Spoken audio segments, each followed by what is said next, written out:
ಭೌತಶಾಸ್ತ್ರ ಕ್ಷೇತ್ರದಲ್ಲಿ ಚಿರಸ್ಥಾಯಿಯಾಗಿದೆ ಇವರ ಹೆಸರು. Einstein, Albert Einstein. ವಿಜ್ಞಾನ ಕ್ಷೇತ್ರ ಎಂದೆಂದಿಗೂ ಚಿರಸ್ಥಾಯಿಯಾಗಿರೋ ಹೆಸರು. ಭೌತಶಾಸ್ತ್ರದಲ್ಲಿ ತಮ್ಮದೇ ಆದ ದೊಡ್ಡ ಛಾಪು ಮೂಡಿಸಿ ಹೋಗಿರೋ ವಿಜ್ಞಾನಿ ಇವರು.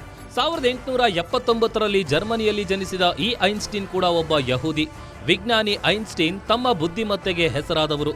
ಇವತ್ತಿಗೂ ಅತಿ ಹೆಚ್ಚು ಬುದ್ಧಿಮತ್ತೆ ಹೊಂದಿರೋರಿಗೆ ಏನು ನಿನ್ನದು ಐನ್ಸ್ಟೀನ್ ತಲೆ ಅನ್ನೋದನ್ನ ನೀವೆಲ್ಲ ಕೇಳಿರಬಹುದು. ಅಷ್ಟರ ಮಟ್ಟಿಗೆ ಭೌತಶಾಸ್ತ್ರದಲ್ಲಿ ತಮ್ಮ ಸಂಶೋಧನೆಗಳ ಮೂಲಕ ಹೆಸರಾಗಿದ್ರು ವಿಜ್ಞಾನಿ ಆಲ್ಬರ್ಟ್ ಐನ್ಸ್ಟೀನ್. ಇವರ ಒಂದು ಸಂಶೋಧನೆ ಇಂದು ಜಗದ್ವಿಖ್ಯಾತಿಯಾಗಿದೆ.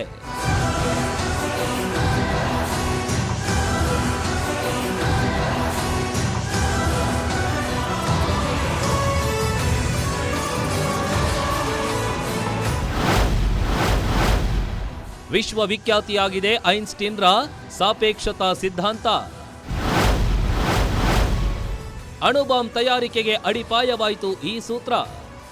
E=mc². ಇದು ಆಲ್ಬರ್ಟ್ ಐನ್ಸ್ಟೀನ್ರ ವಿಶ್ವವಿಖ್ಯಾತ ಸಾಪೇಕ್ಷತಾ ಸಿದ್ಧಾಂತ. ಐನ್ಸ್ಟೀನ್ರ ಈ ಸಂಶೋಧನೆ ಆಧುನಿಕ ವಿಜ್ಞಾನದ ಮಜಲುಗಳನ್ನೇ ಬದಲಾಯಿಸಿಬಿಡ್ತು.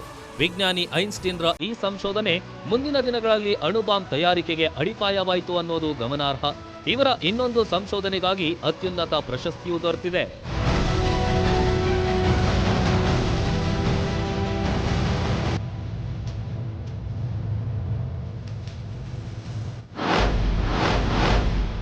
ದ್ಯುತಿ ವಿದ್ಯುತ್ ಪರಿಣಾಮದ ಬಗೆಗೆ ಐನ್ಸ್ಟೀನ್ರ ಸಂಶೋಧನೆ. ಈ ಸಂಶೋಧನೆಗಾಗಿ 1921ರಲ್ಲಿ ನೊಬೆಲ್ ಪ್ರಶಸ್ತಿ ಸಂದಾಯ. ವಿಜ್ಞಾನಿ ಆಲ್ಬರ್ಟ್ ಐನ್ಸ್ಟೀನ್ರ ಮಹತ್ವದ ಸಂಶೋಧನೆಗಳಲ್ಲಿ ಸಾಪೇಕ್ಷತಾ ಸಿದ್ಧಾಂತದ ಜೊತೆಗೆ ದ್ಯುತಿ ವಿದ್ಯುತ್ ಪರಿಣಾಮದ ಸಂಶೋಧನೆಯೂ ಒಂದು. ತಮ್ಮ ಕ್ವಾಂಟಮ್ ಸಿದ್ಧಾಂತದ ಮೂಲಕ ಇದನ್ನ ಆಲ್ಬರ್ಟ್ ಐನ್ಸ್ಟೀನ್ ವಿವರಿಸಿದ್ರು. ಈ ಸಂಶೋಧನೆಗಾಗಿ ಆಲ್ಬರ್ಟ್ ಐನ್ಸ್ಟೀನ್ರಿಗೆ ನೊಬೆಲ್ ಪ್ರಶಸ್ತಿ ಸಂದಾಯವಾಗಿದೆ.